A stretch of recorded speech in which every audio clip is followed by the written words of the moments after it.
इस क्लास में हम सीखेंगे मिनिमम मॉडुलस प्रिंसिपल और मिनिमम मॉडुलस थ्योरम। इससे पहले लेक्चर में हमने सीखा था मैक्सिमम मॉडुलस प्रिंसिपल और maximum modulus theorem. Maximum modulus principle और मैक्सिमम मॉडुलस थ्योरम क्या कहती थी, जरा सा उसको हम देखें। तो वो कहती थी ये कोई डोमेन डी है, ये डोमेन डी है और ये इसकी बाउंड्री डेल डी है। यदि दिया गया function F Z D union del D पे एनालिटिक हो और नॉन कांस्टेंट हो, नॉन कांस्टेंट फंक्शन हो, तो ऐसे फंक्शन के मॉड एफ जेड की जो मैक्सिमम वैल्यू है वो बाउंड्री पे लाई करेगी, मतलब डेल डी पे लाई करेगी। ये मैक्सिमम मॉडुलस प्रिंसिपल था।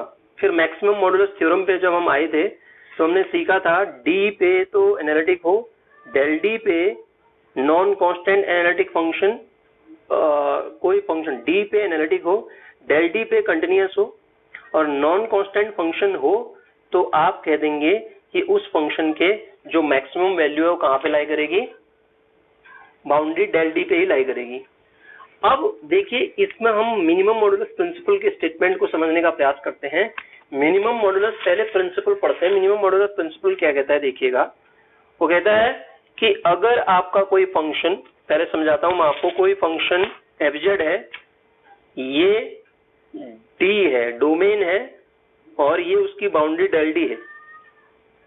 यदि दिया गया function F Z D union del D पे, सेम डेफिनेशन है, ध्यान दीजिएगा, कुछ जो डिफरेंस है उसको बता रहा हूं, एनालिटिक हो और फंक्शन क्या हो, नॉन कांस्टेंट हो, तो जो, और कंडीशन, दूसरी कंडीशन है एफ जेड अगर नॉन जीरो के बराबर हो तो ऐसे फंक्शन की जो मैक्सिमम वैल्यू, मिनिमम वैल्यू है वो डेल डी पे लाई करेगी, मतलब बाउंड्री पे ही लाई करेगी।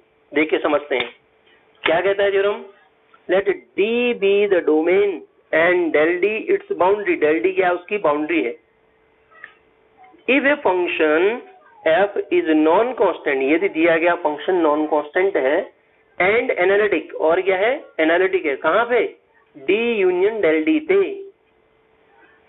And F Z not equal to zero for all Z belongs to D, और एफ जेड की वैल्यू नॉन जीरो है सारे जेड जो डी में बिलोंग करते हैं उनके लिए, then mod F Z attain its maximum, sorry maximum नहीं, मिनिमम होगी, ये क्या होगी, मिनिमम वैल्यू होगी, क्योंकि हम मिनिमम मॉडुलस प्रिंसिपल पढ़ रहे हैं ना।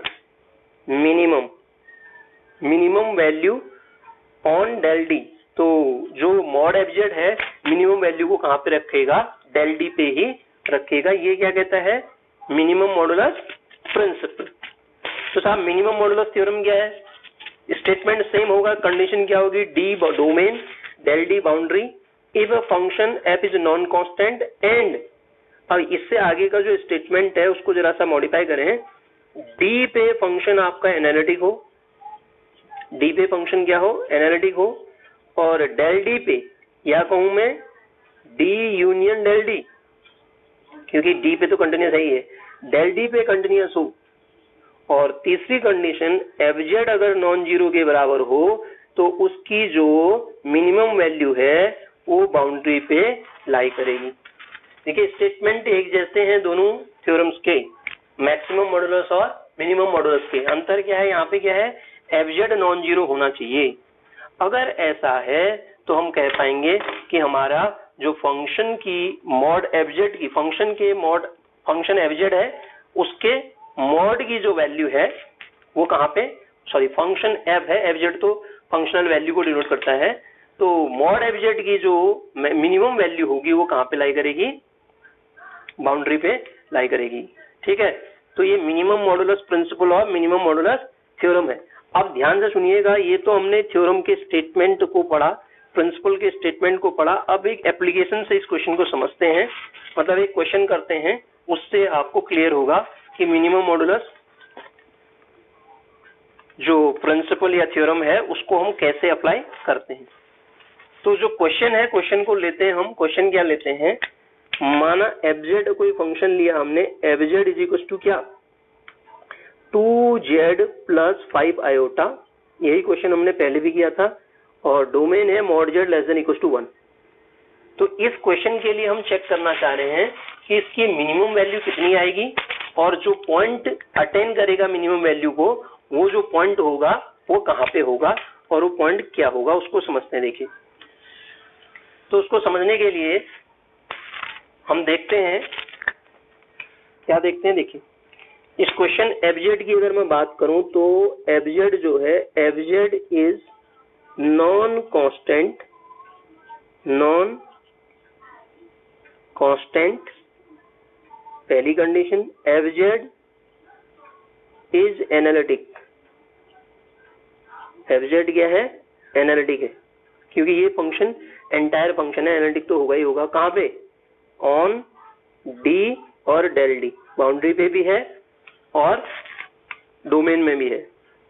अब तीसरी कंडीशन, एफजेड बराबर 0 यदि हम रखें, हम चेक करना चाह रहे हैं ना, एफजेड बराबर 0 रखें तो हमें क्या मिलेगा, 2z plus 5i is equal to 0। This implies z की जो वैल्यू आएगी 5i upon 2 with negative sign आएगी। अगर मैं डोमेन जो दिया है उसको डिस्कस करता हूं तो ये है आपका यूनिट डिस्क है, इसमें ये पॉइंट तो i होगा और ये माइनस का i होगा, जरा नीचे बढ़े ये 2i होगा माइनस का, और ये माइनस का 3i होगा, और ये जो पॉइंट यहाँ पे लाई करेगा माइनस का 5/2 आयोटा, ये वाला पॉइंट यहाँ पे होगा। हम देख रहे हैं कि जो ये जीरो है, एफजेड बराबर 0 रखने के बाद जो पॉइंट आ रहा है, वो जो पॉइंट है कहाँ लाई कर रहा है, क्या डोमेन पे है, वो डोमेन पे नहीं है। तो इसका मतलब डोमेन के अंदर इसके पास कोई जीरो नहीं है, z नॉट इक्वल टू 0 मैं कह पाऊंगा। Therefore fz is not equal to, है ना, fz को 0 रखेंगे, fz is not equal to 0 for all z belongs to d, d के अंदर fz की वैल्यू कहीं पे भी 0 नहीं है। तो तब मिनिमम मॉडुलस प्रिंसिपल से हम कह पाएंगे कि हमारे जो फंक्शन मॉड fz की जो मिनिमम वैल्यू है वो कहाँ लाई करेगी, डेल डी मतलब बाउंड्री पे लाई करेगी। जो मिनिमम वैल्यू है वो कहाँ लाई करेगी, बाउंड्री पे लाई करेगी।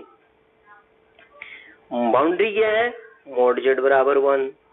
अगर हम इसको देखें तो हमें यहाँ से z बराबर मिलेगा e पावर आई थीटा।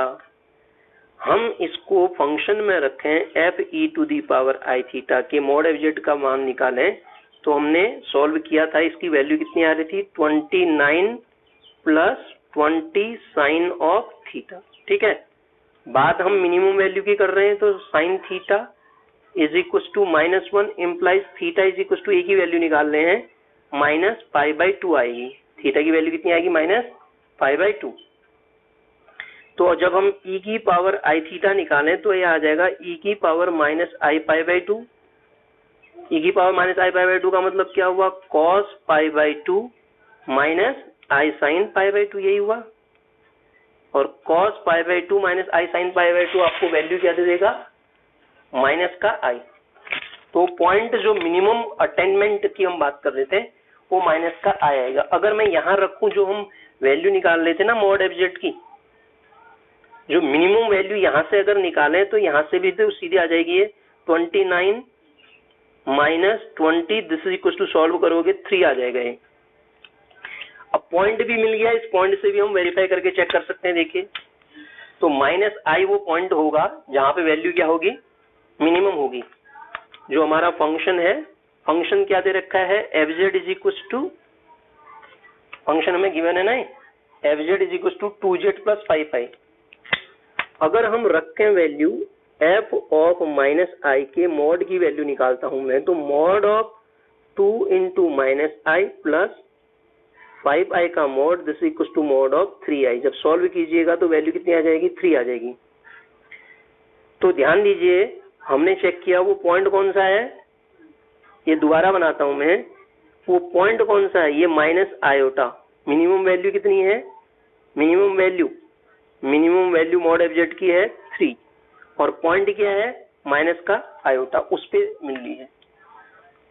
तो इसका मतलब ये हुआ, जेड आप अगर डी में से उठाते हैं, डी में से मतलब ये बाउंड्री का पॉइंट नहीं है, तो मॉड एफजेड का मान हमेशा 3 से क्या होगा, बड़ा आएगा यहाँ पे, क्योंकि ये मिनिमम वैल्यू है ना, मॉड एफजेड का मान हमेशा 3 से बड़ा आएगा। आप रख के देख लो, यहाँ से कोई पॉइंट ले लो, यहाँ से ले लो, कहीं से भी लो, अगर डोमेन के अंदर का आप पॉइंट उठाते हैं तो आपके मॉड एफजेड की वैल्यू हमेशा 3 से ग्रेटर देन आएगी। कोई भी पॉइंट ले लो, 1/2 लो, अंदर का पॉइंट है, फिर निकालो। तो इससे पहले हमने इसको मैक्सिमम मॉडुलस से पढ़ा था, तो हम यहाँ से ये कह सकते हैं, कंक्लूजन निकाल सकते हैं कि जो हमारा मॉड एफजेड है वो 3 से तो बड़ा होगा और 7 से छोटा होगा। किन के लिए? For all Z belongs to domain के अंदर के कोई भी पॉइंट आप उठाते हैं तो आपके मॉड एफजेड की वैल्यू जो हमेशा आएगी वो किन किन के बीच की आएगी? 3 और 7 के बीच में। अब आप सोच सकते हैं कि क्या कोई, आप कहें कि क्या एक ही पॉइंट होगा ऐसा?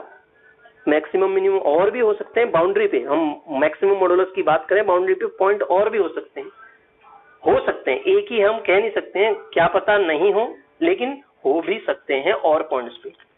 और हमेशा ध्यान दीजिएगा, ये जो 7 और 3 आ रही हैं डोमेन के अंदर कहीं पे नहीं आएंगी, क्योंकि ये बाउंड्री की वैल्यू है, ये बाउंड्री पे ही मिलेंगी। ये हमसे बोलता है मिनिमम मॉडुलस प्रिंसिपल। तो मिनिमम वैल्यू कितनी है? 3 आएगी मॉड एफजेड की। कहाँ पे आएगी? जेड बराबर -i पे, ठीक है, बाउंड्री पे ही मिलेगी।